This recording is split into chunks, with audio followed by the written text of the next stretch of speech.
부르신교회 예배에 참석하신 여러분을 예수님 이름으로 환영합니다. 잘 오셨습니다. 우리 옆에 계신 분에게 사랑합니다, 축복합니다 이렇게 말씀해 주시겠어요? 사랑합니다, 축복합니다. 네, 당신이 하나님의 복입니다. 아멘. 교도문 73번을 저와 교도가십니다. 보라, 내가 새 하늘과 새 땅을 창조하나니 너희는 내가 창조하는 것으로 말미암아 보라, 내가 예루살렘을 즐거운 성으로 창조하며 그 백성을 기쁨으로 삼고 우는 소리와 부르짖는 소리가 그 가운데에서 다시는 들리지 아니할 것이며 사자가 소처럼 짚을 먹을 것이며 뱀은 흙을 양식으로 삼을 것이니 나의 성산에서는 해함도 없겠고 상함도 없으리라 여호와께서 말씀하시니라. 아멘. 오늘은 이상현 집사님께서 기도 인도해 주시겠습니다.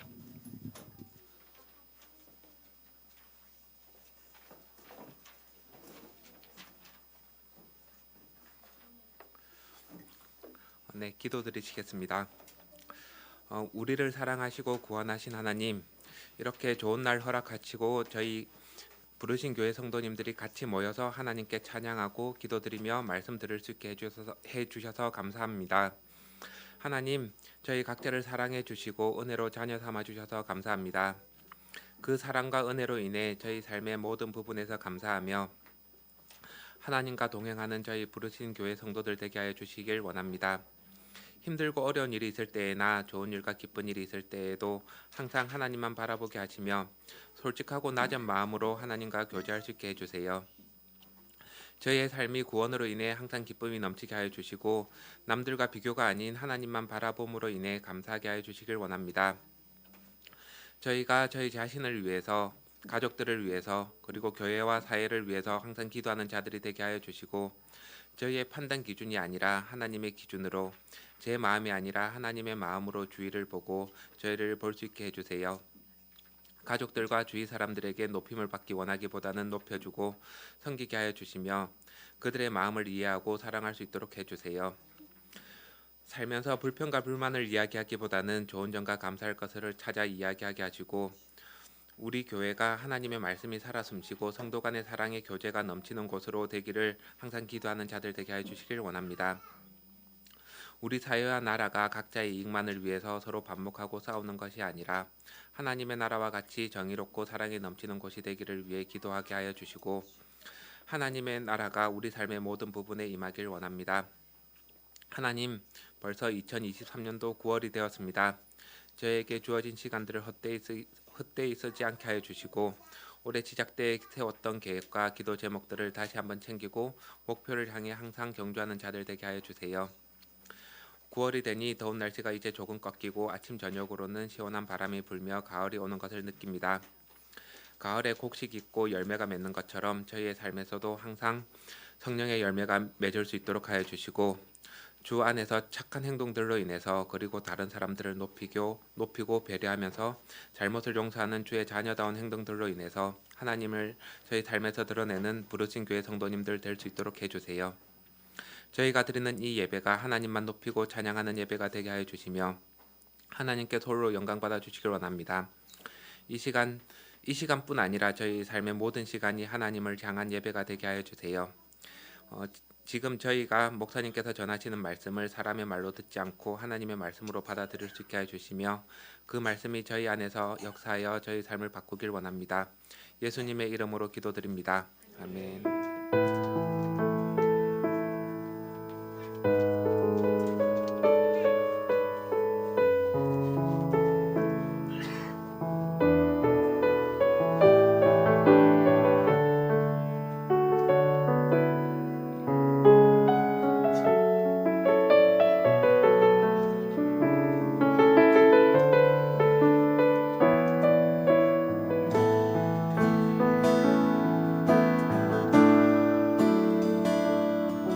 예수 우리들의 밝은 빛 은혜와 긍휼을 베푸시는 주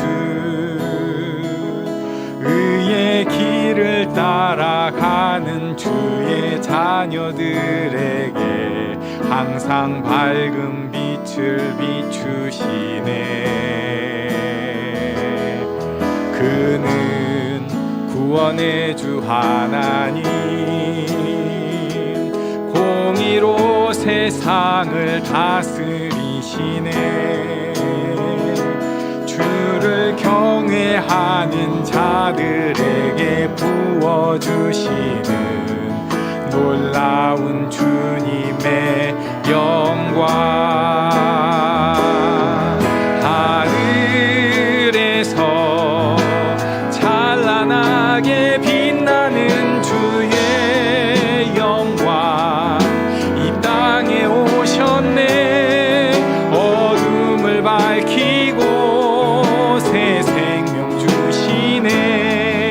영원히 빛나는 나의 예수님 높이 영광과 찬양 받으실 그 이름 경배합니다.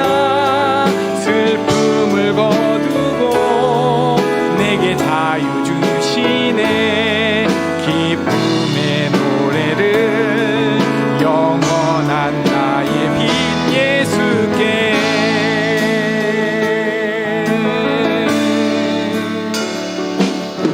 예수 우리들의 밝은 빛, 은혜와 긍휼을 베푸시는 주, 의의 길을 따라가는 주의 자녀들에게 항상 밝은 빛을 비추시네. 그는 구원의 주 하나님,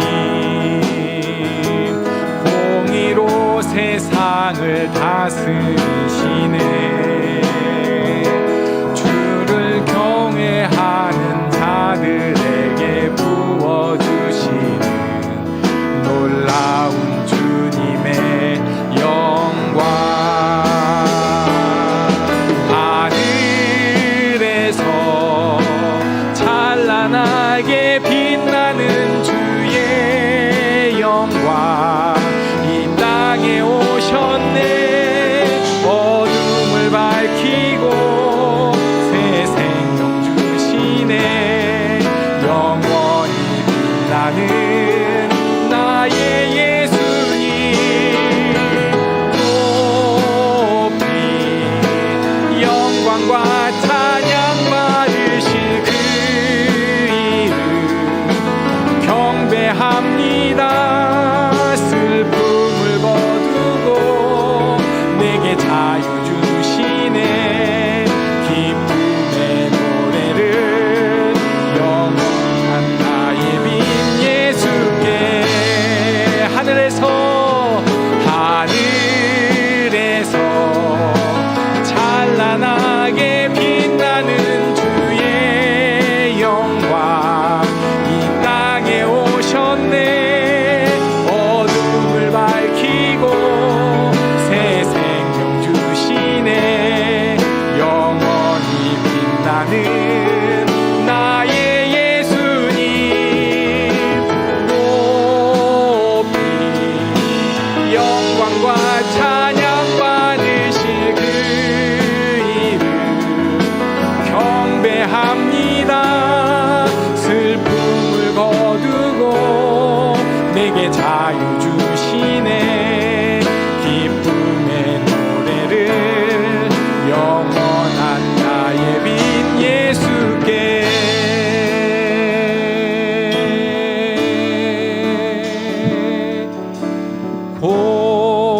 고개 들어 주를 맞이해 엎드리어 경배하며 찬양. 왕의 위엄을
찬양으로 영광 돌려 만왕의 왕께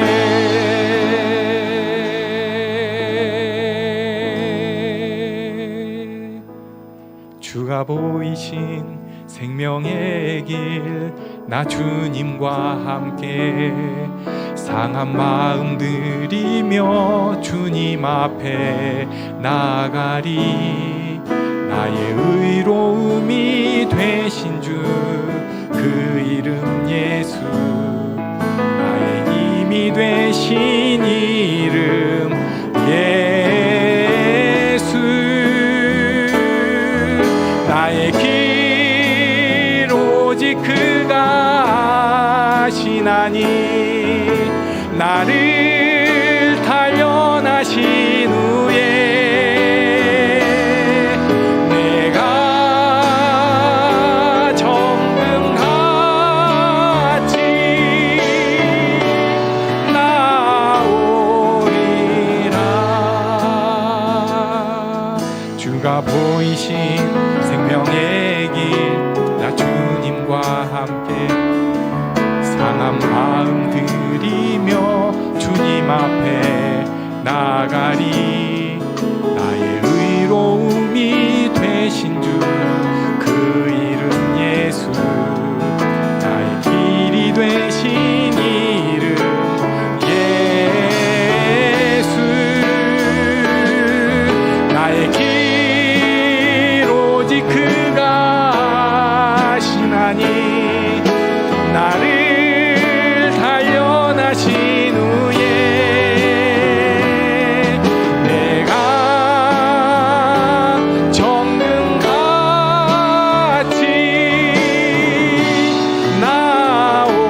나오리라. 나의 길 오직 그가 아시나니 나의 길 오직 그가 아시나니 나를 단련하신 후에 내가 정금같이 나오리라. 하늘에서 찬란하게 빛나는 주의 영광 이 땅에 오셨네. 어둠을 밝히고 새 생명 주시네. 영원히 빛나는 나의 예수님 높이 영광과 찬양 받으실 그 이름 경배합니다. 거두고 내게 자유 주시네. 기쁨의 노래를 영원한 나의 빈 예수께.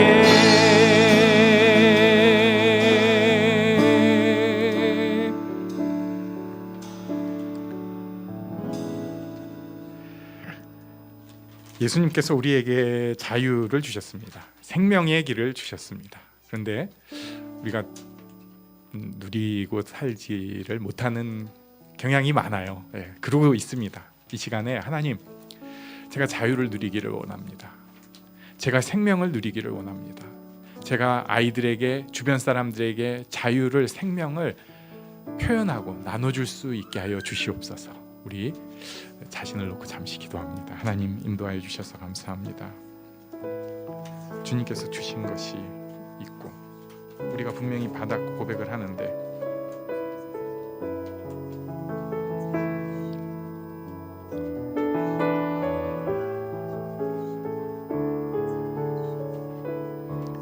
주여 인도하여 주시옵소서. 이 자리가 성령께서 이끌어 주시는 있게 해주시고 높이 올리는 것 주님 앞에 나아가는 자리가 되게 하여 주시고 하나님 우리 가운데 임재하여 주시옵소서. 아버지 하나님, 모든 것은 내려놓을 수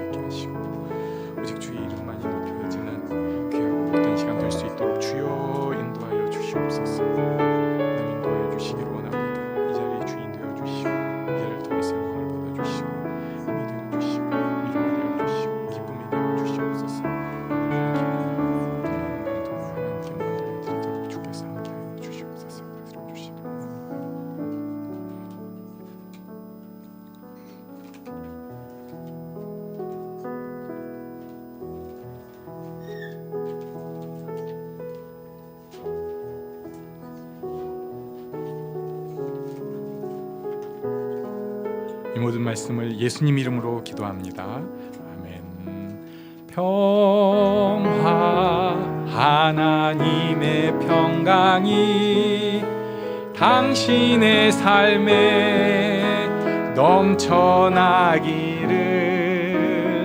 평화, 하나님의 평강이 당신의 삶에 가득하기를 축복합니다. 기쁨, 하나님의 기쁨, 하나님의 기쁨이 당신의 삶에 넘쳐나기를. 오 기쁨, 하나님의 기쁨이 당신의 삶에 가득하기를 축복합니다. 이 시간에 우리 옆에 있는 사람한테 한번 선포하겠습니다. 평안이 있을지어다. 이렇게 기쁨이 있을지어다. 아멘. 네. 네. 하나님께서는 말씀으로 세상을 창조하셨고요. 우리는 그 피조물이고 하나님의 형상으로 창조받았기 때문에 우리가 입술로 이렇게 선포할 때 하나님께서 이루어 주실 줄로 믿습니다. 네. 우리 다시 한번 선포할까요? 평안이 있을지어다, 기쁨이 있을지어다 해주십시오.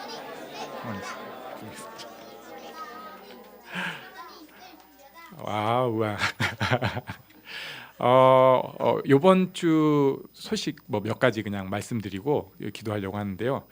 굉장히 고생해서 결국 우리 최은호 집사님이 차를 샀습니다. 네. 축하합니다. 아무튼 샀습니다. 네, 제가 듣기로 누군가가 이제 더는 기도 안 해 막 하고 협박을 하니까 결국 흰색으로 잘 샀다고 들었습니다. 그리고 이번 주에는 우리 교회 대학생 김은상 형제님과 이은수 형제님한테 장학금을 드리도록 하겠습니다. 예. 왜 좋아하지? 밥 사주나? 예. 이따가 드리도록 하겠습니다. 좋겠다. 네. 그리고 저는 이번 주 이제 내일 가서 토요일 아침에 오는 일정으로 강의를 하러 가는데, 이거는 이제 뭐 제가 카카오 스토리에도 오늘 올려놓을 거고요. 이렇게 기도 부탁드리려고. 기도 제목 너무 작아서 한번 좀 째려보시면 그래도 보일 것 같아요. 예, 요한계시록 7교회를 중심으로 그냥 성경 감회만 하는 게 아니라 이제 막 역사, 그다음에 지리, 그리고 그 후에 교회사까지 이런 거 할 수 있는 사람은 저밖에 없을 것 같다고 그래갖고 제가 자료를 재밌게 준비했어요. 네, 근데 제가 또 오버하거나 너무 무리하지 않고 잘해야 되고, 학생들은 또 저기 성경이 번역된 지가 이제 아마 7년 정도 된 걸로 알고 있거든요. 근데 저 요번에 이제 가면은 이 신학교를 진짜 첫 스타트를 끊는 건데, 물론 안 되는 경우가 많았어요 지금까지. 그래서 끝까지 되라는 보장은 전혀 없습니다. 많은 제가 정말 기도하고 생각하는 것은 이 학생들이 이 성경을 진짜 재밌고 이거 꼭 봐야겠다, 여기가 진리가 있구나 해가지고 머릿속에 쏙쏙 들어오는 그런 도전을 주는 시간이면 좋겠고요. 그래서 거기 계신 선교사님이랑 요 앞으로 운영 방안에 대해서도 지혜롭게 잘 상의도 해야 되고, 그렇죠. 그런 기도 제목을 제가 쭉 써놨습니다. 그래서 오늘은 우리가 이것을 위해서 우리 어린이들도 다 같이 위해서 기도해 주시면 좋겠습니다. 이번 주간의 강의가 하나님께 영광이 돌려지는, 그리고 그 땅에 신학이 바로 서고 정말로 말씀이 바로 서는 시간이 되도록 한번 축복 기도해 주시고, 기도했는데 벌써 다 끝났어. 그러면은 우리 장학금 받는 장학생들을 위해서도 기도해 주시고 축복하는 기도 함께 기도하겠습니다. 하나님 인도하여 주셔서 감사합니다.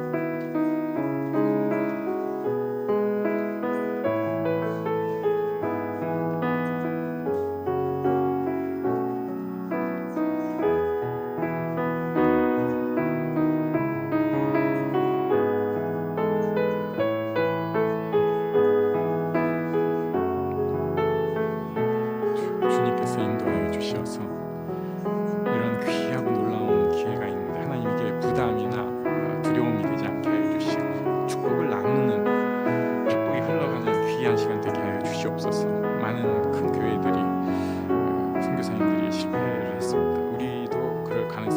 있지만 하나님, 그러나 하나님께서 원하시는 걸음만큼 순종하고 승리할 수 있도록 하여 주시옵소서. 아버지 하나님, 앞으로의 운영까지도 주께서 인도하여 주시길 원합니다. 이번에 교회에서 또 장학금을 준비해서 나누게 됩니다. 우리 대학생들에게 은혜를 허락하여 주시고 참 진리의 길을 걸어갈 수 있는 복된 아이들로 자라도록 주님께서 함께하여 주시옵소서. 아버지 하나님, 우리 교회의 모든 이들이 하나님 앞에서 말씀이 바로 서고 악이 바로 서고 하나님 앞에 한 걸음 한 걸음이 복된 걸음이 되게 하여 주셔서 우리가 축복의 통로 되도록 하나님께서 영광과 높임을 받아 주시옵소서. 주님께서 인도하여 주시기를 원합니다. 주님께서 다스려 주시옵소서. 주시옵소서.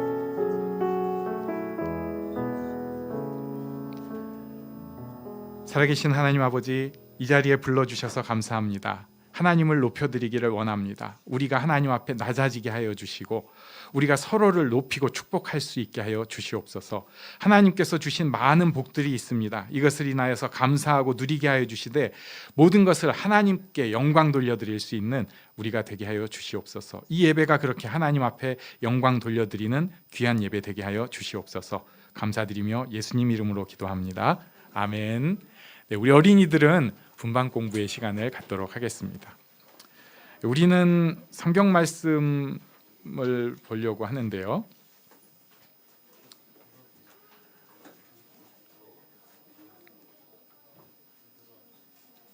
마태복음 1장 1절에서 12절까지의 말씀입니다. 저와 한 절씩 교독하시겠습니다. 헤롯 왕 때 예수께서 유대 베들레헴에서 나심에 동방으로부터 박사들이 예루살렘에 이르러 말하되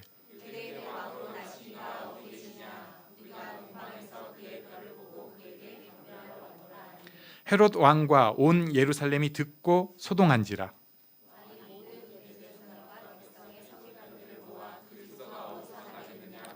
이르되 유대 베들레헴이오니 이는 선지자로 이렇게 기록된 바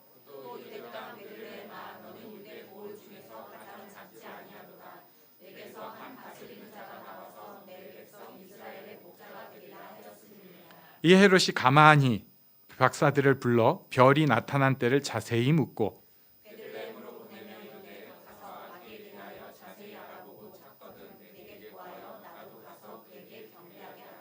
박사들이 왕의 말을 듣고 갈새 동방에서 보던 그 별이 문득 앞서 인도하여 가다가 아기 있는 곳 위에 머물러 서 있는지라.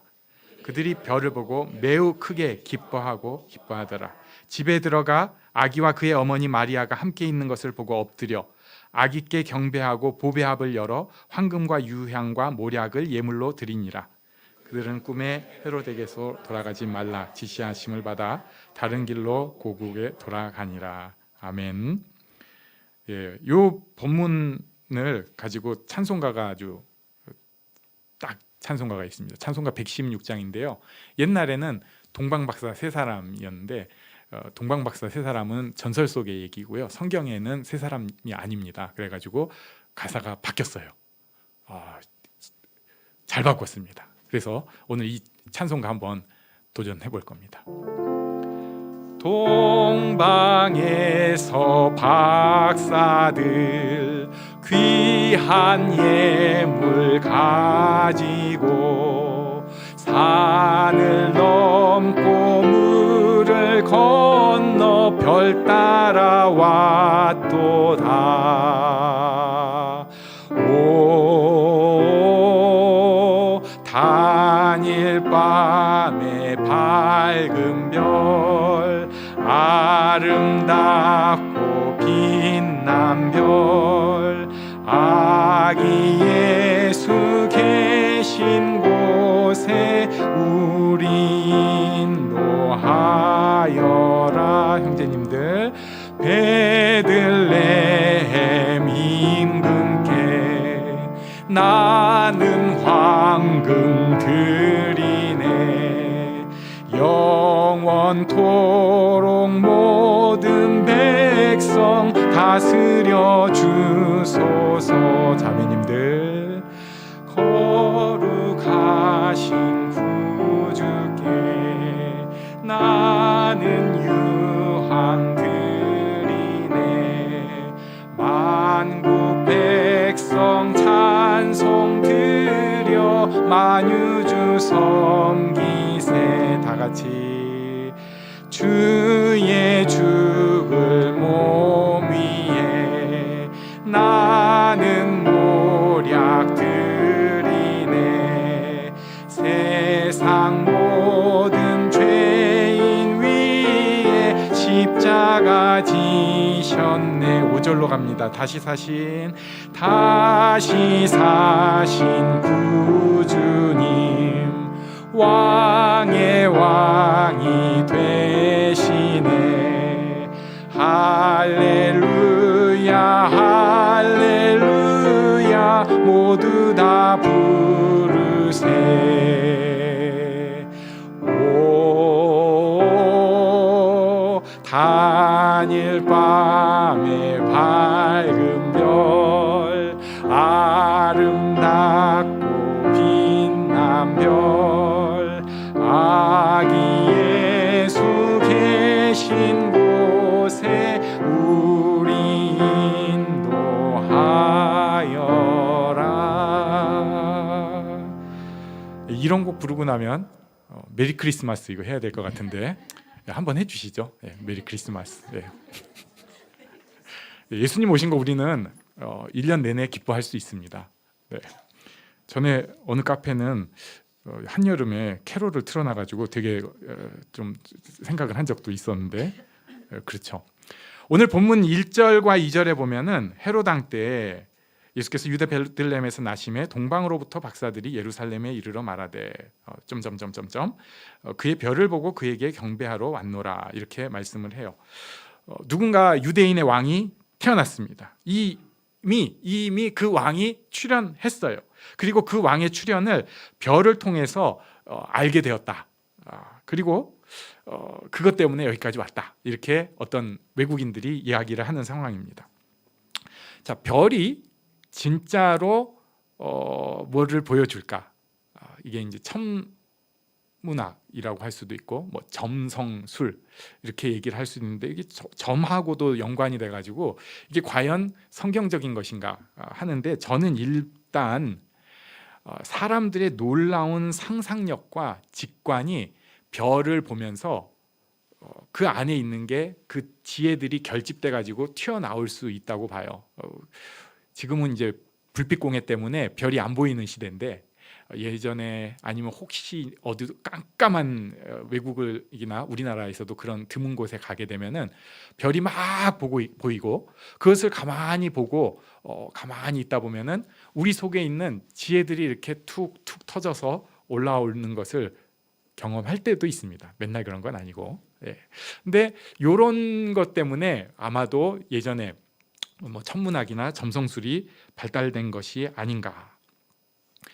근데 아무튼 이 사람들은 이 별을 보고 예수님 경배하러 왔습니다. 성경은 이들에 대해서 정확히 밝히지 않습니다. 뭐 동방에서 왔다, 그러니까 동쪽에서 왔죠.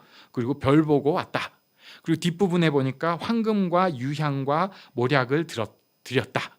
그리고 후대 사람들이 여기다가 이제 상상을 덧붙입니다. 그래서 선물이 3개인 거 보니까 이들이 3명이었다. 그래가지고 이 3사람 이름도 있어요. 전설 속에 이름이 있습니다.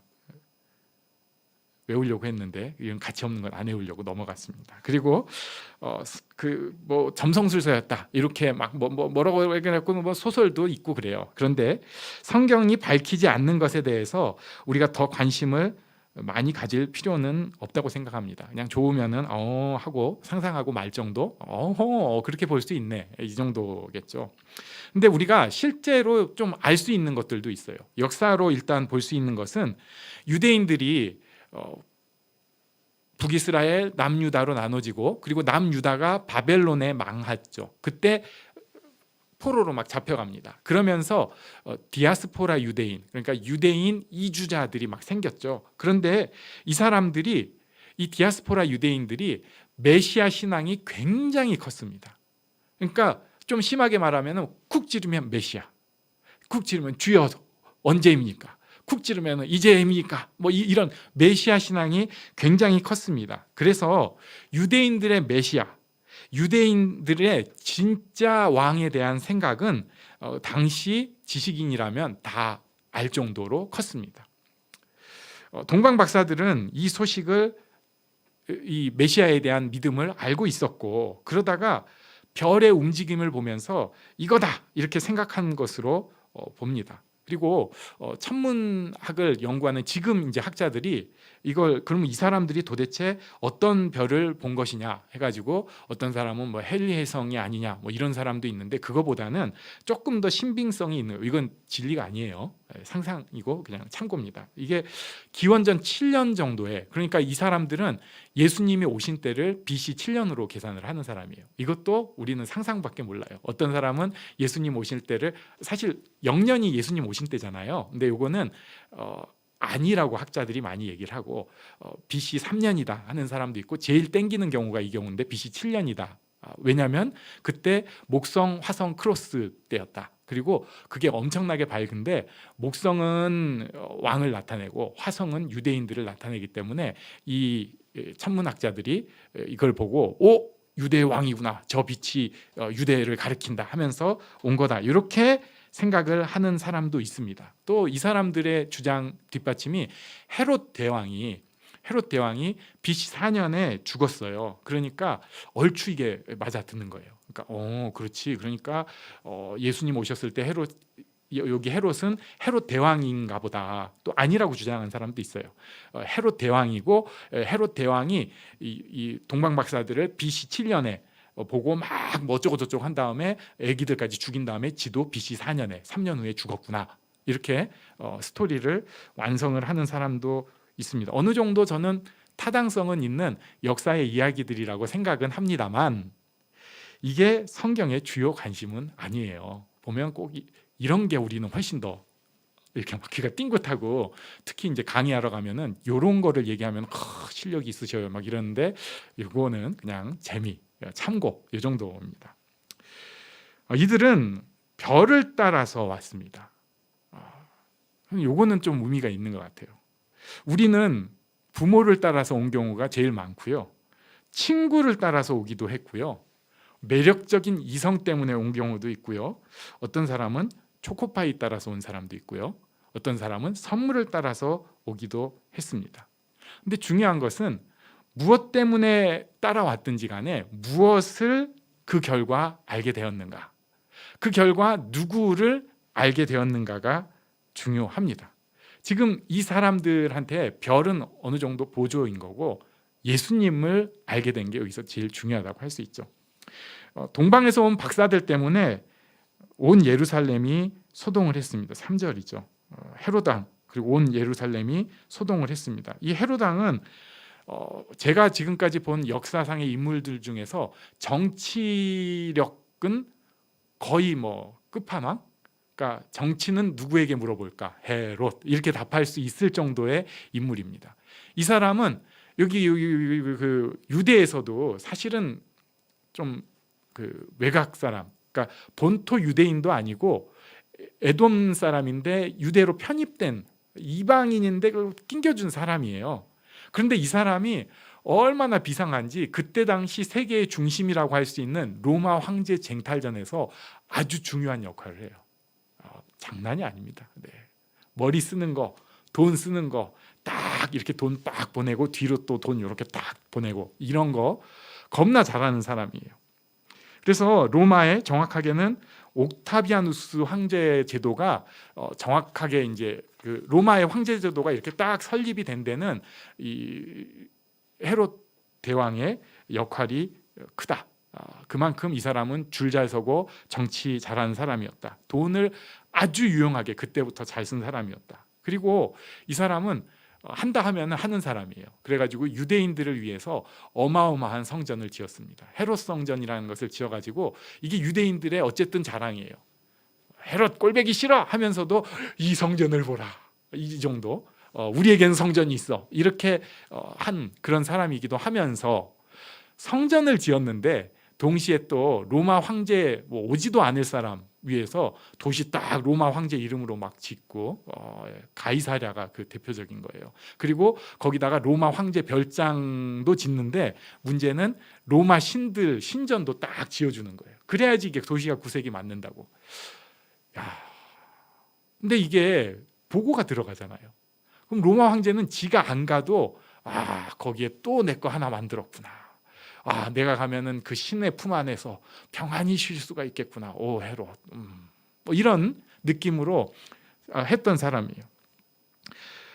이 사람은 정치에 그렇게 밝다 보니까 결국 나중에 어떤 짓까지 하냐면은 자기 왕위의 위협이 된다고 아들 중에 셋을 죽여버리는 사람입니다. 그리고 자기 아내도 죽여버린 사람이에요. 그리고 전 이건 이해가 안 되는데 장모도 죽이는 사람입니다.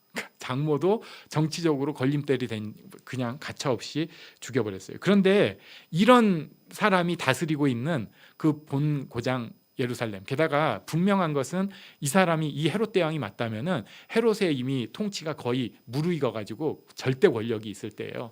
그런 예루살렘에 외국인들이 꽤 큰 무리가 와가지고는 유대인들의 왕으로 나신 이가 여기 어쩌고 얘기를 하니까 예루살렘에서 다 난리가 난 거죠.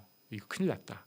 또 이거 피바람 불어난다. 어떡하냐. 막 이런 긴장을 할 수밖에 없는 상황이었습니다. 그때 4절에 보니까 왕이 모든 대제사장과 백성의 서기관들을 모아서 그리스도가 어디서 나겠느냐고 물었더니 그랬더니 이들이 5절에서 베들레헴이다라고 하면서 미가서를 인용을 해서 알려줍니다. 미가서에 보니까 베들레헴이 이렇게 설명을 합니다.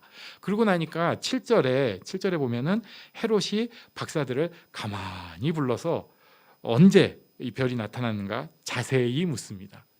이 정치 잘하는 사람의 특징이 여기 두 가지가 나오는데 하나는 가만히, 두 번째는 자세히입니다. 저 같은 사람은 가만히도 못하고 자세히도 못해가지고 정치를 잘하는 것 같은데 듬성듬성해서 이게 안 돼요. 근데 잘하는 사람은 가만히 하는데 놓치지 않는 게 있어요. 딱 잡는데 역시 헤롯.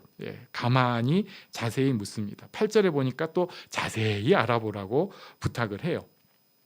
결국 박사들은 베들레헴 이야기를 헤롯에게서 듣고 나서 예루살렘이 아니구나 하고 예루살렘에서 나옵니다. 그런데 그 별이 딱 보여주는 거예요. 그게 9절이죠. 그러니까 이 박사들의 반응이 10절입니다. 우리 10절을 다 같이 읽겠습니다. 10절 시작. 그들이 별을 보고 매우 크게 기뻐하더라. 그들이 별을 보고 매우 크게 기뻐하더라. 이런 표현이 성경에 여기밖에 없습니다. 일단 성경에 있는 표현 중에 반복해서 강조하는 게 있어요. 기뻐하였다. 아주 기쁘다는 얘기예요. 그런데 거기에다가 강조해가지고 크게 기뻐했다. 이게 우리도 영어로 아는 단어인데 메가라는 단어예요. 이게 이제 헬라어 어미 변화 때문에 메갈렘 뭐 이렇게 나오는데 메가 기뻐했다. 뭐 엄청나게 기뻐했다요. 그런데 거기에다가 하나 더 붙인 거예요. 이게 뭐냐면은 여기 보니까 그냥 그들이 매우 라고 번역을 했는데 성경을 점잖게 번역을 하다 보니까 이 매우라고 표현을 했고요. 이거는 격렬하게 그래가지고 요새식으로 표현하면 미치게 이렇게 보는 게 맞습니다. 그러니까 그들이 별을 보고 미치게 크게 기뻐하고 이런 표현이 성경에 있더라고요. 얼마나 기뻤으면. 박사들 생각을 좀 여기서 또 상상으로 해볼 필요가 있습니다. 이 사람들이 유대인들의 메시아 사상은 듣고 알고 있었는데 어떤 별이 눈에 밟히기 시작합니다. 이거 아무래도 보통 일이 아닙니다. 그래가지고 옆에 학자들이랑 대화를 나누는데 그 중에는 자기 친구도 있고요, 자기 경쟁자도 있어요. 그런데 그들이 의견은 하나로 모여집니다. 이건 유대인들이 말하는 그 메시아가 온 것을 나타낸 것이다. 그리고 나서 그 마음들이 막 강렬해지기 시작합니다. 이상한 거예요. 이거 왜 이러지? 그 별 생각만 다 하는 거예요. 안 지나서나 별 얘기. 야, 우리가 이거 가만히 있으면 안 돼. 막 이렇게 되는 거죠. 그래가지고 그 별에 대해서 진위를 확인하러 가기로 결정을 합니다. 원정대를 조직을 한 것입니다. 제가 처음 본 성경 동화책에는 낙타 타고 세 사람이 딱 온 걸로 돼 있는데 어림도 없는 얘기입니다. 그때 당시에 이런 원정대를 셋이서 가면은 바로 강도 만나서 다 털려요. 그래서 최소 인원이 10여 명, 많게는 100여 명, 아니면 그 이상일 수도 있는 원정대를 꾸려야 합니다. 그래야지 이 정도 거리를 다닐 수가 있어요. 그러니까 그 때를 다 모으고 선별을 하고 뭐는 누가 맡고 뭐를 하고 이거를 순식간에 그거를 해내야 돼요. 그래가지고 그걸 했어요. 게다가 선물 귀한 것 황금과 유향과 모략 챙겼어요. 그리고 쭉 왔습니다. 일단 그때 당시 대상들이 가는 좋은 길을 통해서 왔고 메시아 사상을 아니까 그들의 수도 우리도 들어본 적이 있어. 거기 성전이 있고 헤롯이라는 사람이 굉장히 뭐 했어 해가지고 예루살렘에 딱 가서 자기네는 거기 가면은 뭔가 딱 그 바치고 그 왕에 대해서 기뻐하고 뭐 이런 좀 멋있고 이런 절하고 이런 생각을 했는데 가보니까 뭐 이상한 정치적인 분위기만 세고 뭔가가 좀 싸한 분위기입니다. 그리고 자기들은 먼 길을 와가지고 어쩌면 자기 인생에서 가장 중요한 도전을 했는데 길이 없어져 버린 거예요. 그때 다시 하나님의 인도를 받은 거죠. 길이 없어졌는데 길이 생겼어요. 인도가 없었는데 인도가 생겼어요. 그러니까 매우 크게 기뻐한 것입니다. 예수를 만나는 경험은 이런 것입니다. 동방 박사들은 별 보고 왔고요. 어떤 사람은 빵 보고 왔고, 어떤 사람은 부모 때문에 왔고, 어떤 사람은 이성 때문에 왔고, 친구 때문에 왔는데 뭔가를 따라왔는데 와봤다가 거기서 인생에서 제일 중요한 만남을 가지게 된 것입니다.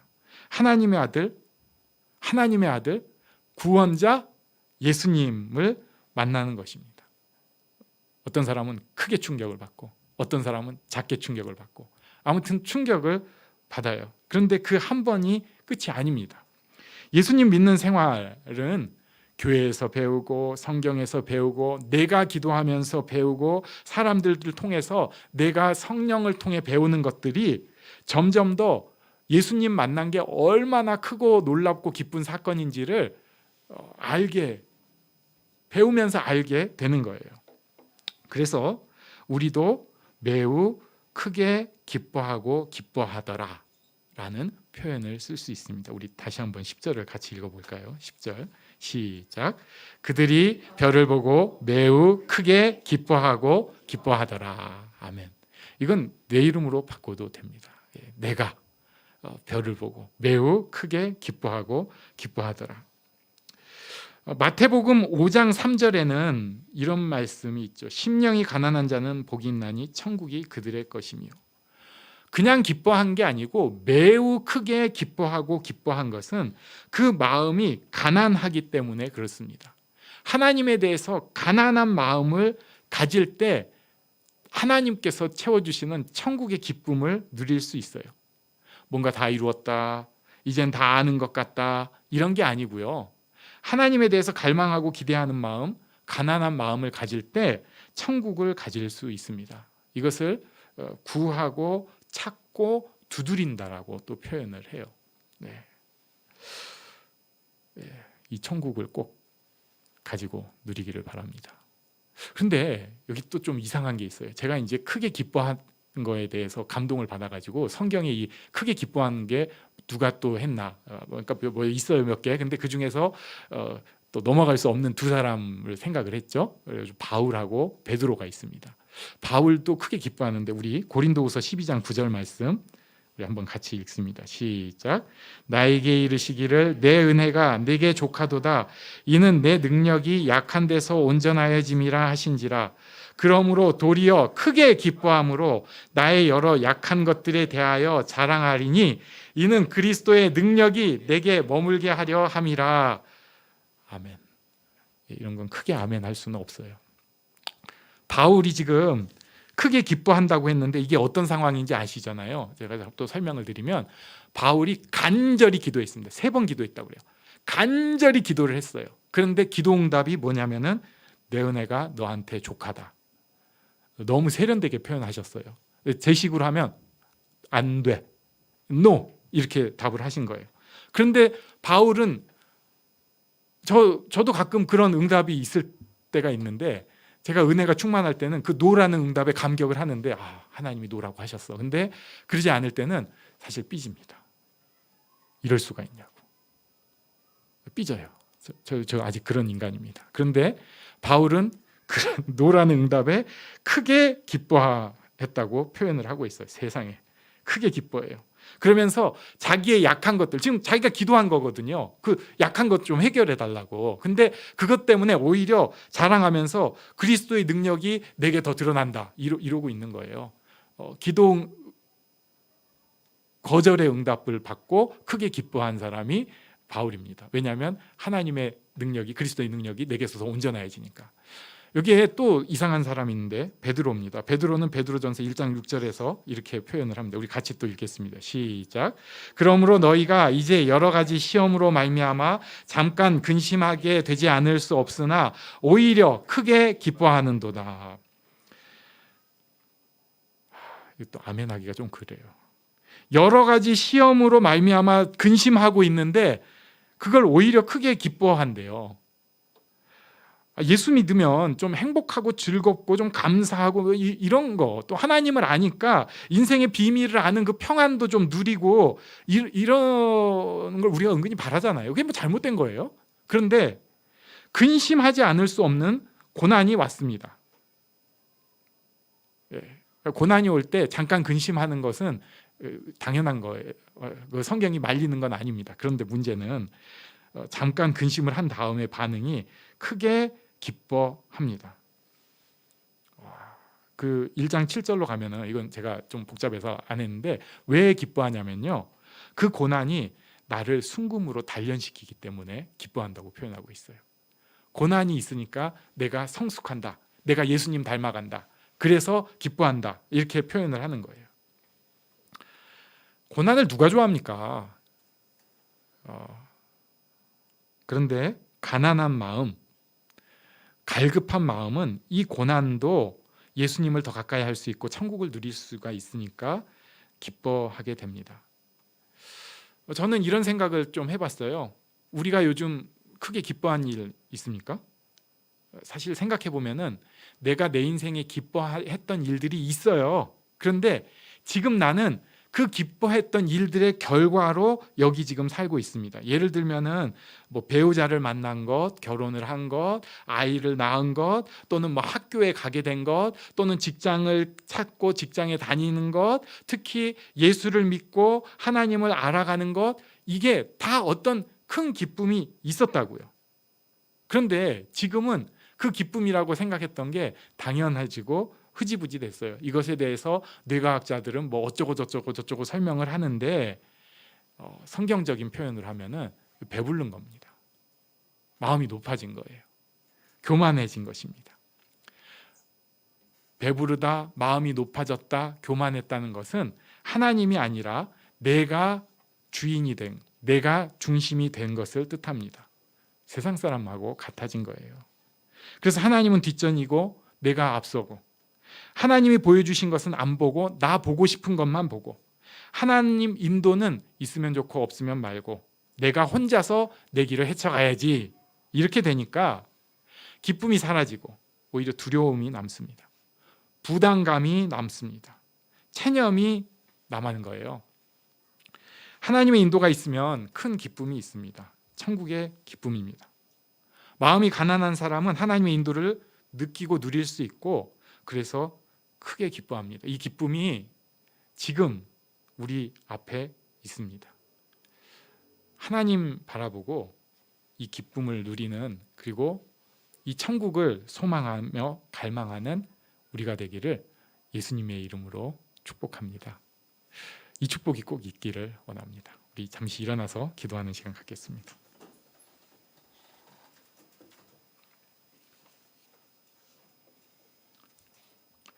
왜 이렇게 됐을까? 하나님, 제가 하나님 때문에 기뻐할 수 있게 하여 주시옵소서. 함께 기도하겠습니다.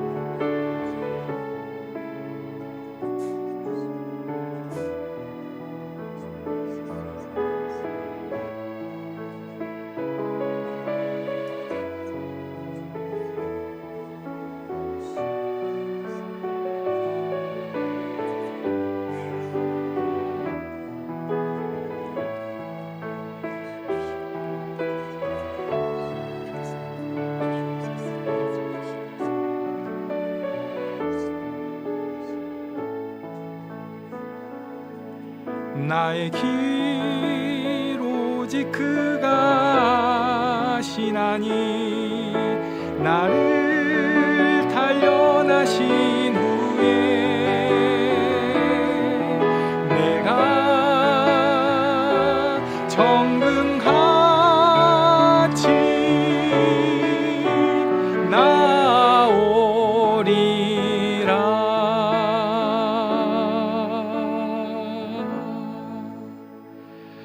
네, 축도로 예배를 마치겠습니다. 우리 주 예수님의 은혜와 아버지 하나님의 크신 사랑과 성령님의 인도하심, 깨우쳐 주심, 교통하심이 여기 하나님 아버지를 바라는 모든 이들 위해 이제부터 영원토록 함께 있을지어다. 아멘.